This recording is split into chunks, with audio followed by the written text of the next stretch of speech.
markii ay dhimatay ayuu dib xabaashi u faqay isagoo kala soo baxay meydkii gabadhii uu jeclaa. Si qarsoodiye ayuu ula noolaa meydkii isagoo welibana ku dul xanaaneyn jiray sariirtiisa. muddo 7 sano ah ayuu gurigiisa kula dhex noolaa meydkaas. haddaba ninkani waa ayo? soo dhow daawade waanigoo ah Nadra Saciid. muuqaalka waaba daawanaysaa, waxaa ku diiday walaalina like saarto, hala bakhaylin bahash ii saar like-ta. mahadsanid. sidoo kale nagu soo biir oo ka mid noqo asxaabtaana halkan ku midoonay. qisadeennan maanta waxay kala duwan tahay kuwii aan hore idinku soo tabiyey. runtii waa qiso cajiiba, sidoo kalena caan ka dhex noqotay baraha bulshada, dad badanna soo jiidatay. ninkan magaciisu waa Carol Tanzler. wuxuu ku dhashay Germany 1877. Carol markii uu 22 jir noqday ayuu guursaday isagoo dhalay 2 caruura. nasiib xumase xaaskiisaas markii muddo wada joogeen ayay kala tageen. Carol waqtigiisii dhalinyarnimada intii ugu badnayd wuxuu ku qaatay Germany. sidoo kalena Carol wuxuu ahaa nin digtoor ah. muddo kadibna wuxuu usoo guuray Mareykanka. intaas kadibna Carol wuxuu shaqo ka helay isbitaal ku yaala gobolka Florida. ninkani wuxuu aad ugu hamin jiray markasta ilaa yaraantiisiina riyadiisa ay ahayd inuu helo nololna la qaybsado gabadh timamadmadow sidoo kalena indhamadow oo qurux badan. riyadiisa ayay ahayd markasta, dooqiisa ayay ahayd, wuxuuna jeclaa markasta inuu marun la kulmo gabadh astaamahaas leh. maalin maalmaha ka mid ah isagoo jooga isbitaalkii uu ka shaqaynayay Carol ayaa waxa u soo gashay gabadh Mareykana oo lagu magacaabo Maria. runtii markii ugu horeysay uu arkay aad ayuu uga helay. gabadhanina waxay lahayd dhammaan astaamihii uu jeclaa, waxayna noqotay dooqiisii. aad ayuu u farxay, sidoo kalena si kaliya laaba ayuu u soo dhaweeyay isagoo niyadana ka yidhi imika ayuunbaad heshay inantiiyadu hawlanayd. nasiib xumase sidii uu rabay wax walba may noqonin. markii uu baadhay Maria wuxuu ogaaday inay la dhiban tahay xanuunka TB-da. Maria hooyadeed ayaa isbitaalka keentay iyadoo muddo la tacaalaysay xanuunkeeda si ay marun dawo ugu hesho amba inanteedu ay u caafimaado. waqtigaasna xanuunkan dawo looma haynin, wuxuuna ahaa mid dilaaya. sidoo kale Carol waxaa loo sheegay Maria inay muddo kadib dhiman doonto, xaaladeeda caafimaadna ayna ahayn mid wanaagsan. Carol marnaba muu ahayn mid intaa ku qoostay ambase ku niyad jabay. sidoo kalena wuxuu ku sameeyay Maria baadhitaano fara badan isagoo aaminsanaa inay marun dhici doonto fursad Maria ay ku noolaanayso amba ay ku caafimaadayso. nasiib xumase Carol baadhitaanadii badnayd uu ku sameeyay Maria wuxuu ogaaday natiijadii ka soo baxdayna waxay noqotay in aanay haba yaraatay wax awooda ayna u lahayn ay kula sii tacaasho xanuunkan Maria. si kastoo ay ahaataba Dr. Carol muu quusanin, markastana wuxuu isku dayay Maria inuu badbaadiyo. sidoo kale Dr. Carol wuxuu u sheegay Maria inuu jecel yahay, iyaduna way ka aqbashay. si uu u badbaadiyo wuxuu u sameynayay wax kastoo awoodiisa ah, waxna kama hakranaynin.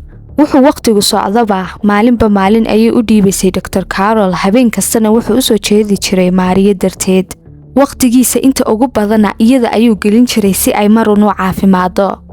ugu dambeyn Maria waxay isku dhiibtay xanuunkii wayna dhimatay iyadoo 22 jira sanadkii 1931. haddaba ninkan Dr. Carol qisadiisa intii ugu argagaxaya la yaab ka badnayd halkan ayay ka bilowmi doontaa.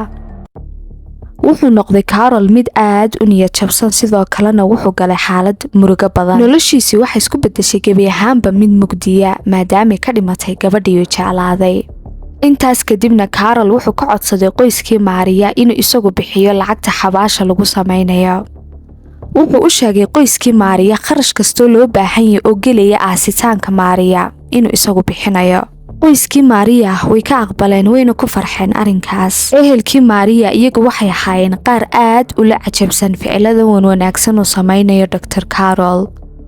sidoo kalena furaha xabaasha waxa ilaa weligii hayn doona Carol. Carol muddo 2 sano ku dhawaada ayuu markasta ku noqnoqon jiray isagoo booqanaya xabaasha Maria xilliyada welibana habeenkii. kamuu dul tagi jirin xabaasha Maria, sidoo kalena markasta wuxuu booqan jiray xilliyo aan munaasib ahayn. taasina waxay sababtay Carol inuu go'aan qaato isagoo ku fikiray meydka Maria inuu meesha ka saaro gurigiisana geysto si uu bartaa uga xanaaneeyo. iyadoon la ogeyn ayuu meydkii Maria si qarsoodiye ku qaatay wuxuuna geystay gurigiisii. intaas kadib ninkani wuxuu u howlgalay siduu meydka gabadhan u daryeeli lahaa ugana ilaalin lahaa inuu qurmo. wuxuu tegi jiray markasta suuqa si uu u soo iibsado dhar iyo welibana cadaro si uu ugu qariyo urta meydka. jidhkii meydka ayuu markasta ka ilaalin jiray inuu baaba'o sidoo kalena uu isbedelo si uu uga dhigo jidhkeeda sidii qof caadiya ayaa meel kastoo go'day amba baaba'day wuxuu ku guri jiray alaab wuxuu u geliyey indho macmala sidoo kalena madaxeeda wuxuu saari jiray timo wejigeedana markasta wuxuu u marin jiray makeup muhiimadiisuna waxay ahayd inuu kasoo qaado amba uu iska dhigo sidii inay la joogto maariyadiisii oo ayna dhimanin markastuu soo uro jidhka meydkanina wuxuu ka buuxin jiray cadar si ayna urtaasi banaanka u qabanin si qurux badan ayuu ugu libisi jiray meel kastoo jidhkeeda ka midaana wuxuu suuri jiray dahab dr carol wuxuu haystay meydkaas muddo 7 sano ah isagoo kula noolaa gurigiisa ninkan xaaladda uu ku jiray ayaa waxa la ogaaday muddo 7 sano ah kadib qaabkii lagu ogaadayna waxay ahayd wiil yar oo jaarkiisa ka mid ahaa dr carol ayaa daaqada wuxuu ka arkay isagoo la ciyaaraya caruusad ambase boombulo weyn arrinkiina wuxuu ku faafay oo dhammaanba ogaaday xaafadii uu deganaa dr carol sidoo kale qoyskii maariya ayaa ogaaday oo maqlay arrinkii inan la dhalatay maariya oy walaalo ahaayeen ayaa waxay isku dayday arrinkaasay maqashay inay wax kasoo ogaato maalin maalmaha ka mid ah ayay go'aansatay inay tagto gurigii dr carol markii ay tagtayna waxay la kulantay arrin ka yaabisay oo aad u cajiiba waxay aragtay boombulo aad u weyn oo u eg walaasheed markii dambena waxay xaqiiqsatay inuuba yahay waxaanay jidhkii walaasheed isla markiiba waxay la hadashay booliskii iyadoo ka codsatay in la xidho carol lana soo istaajiyo maxkamad arrintan waxay booliskii ku noqotay mid ay aad ula yaabeen sidoo kalena qof kastoo maqlayna wuu la cajabay baaritaan maskaxiyana ayaa loo diray dr carol si loo ogaado caafimaadkiisa waxaana la xaqiiqsaday ambase la ogaaday maskaxdiisu inay taam tahay caafimaadkiisuna uu aad u wanaagsan yahay nasiib wanaagsi waa la iska sii daayay lamana xukumin dr carol arrinkiisan ayaa dad badani waxay u arkayeen keliyata inuu yahay ninuu jacayl hayay dadka qaar ayaaba taageersanaa iyagoo ku sheegayay inuu yahay qof geesiya oo daacada dr carol ayaa mar labaad wuxuu codsaday meydkii maariya in loo soo celiyo si uu u haysto laakiin waa laga diiday arrinkaas maariyana waxa lagu aasay meel qarsoodiya oo ayna idi ogeyn dr carol wuxuu iskaga guuray magaaladii dhowr sano kadibna waxaaba laga helay gurigiisii isagoo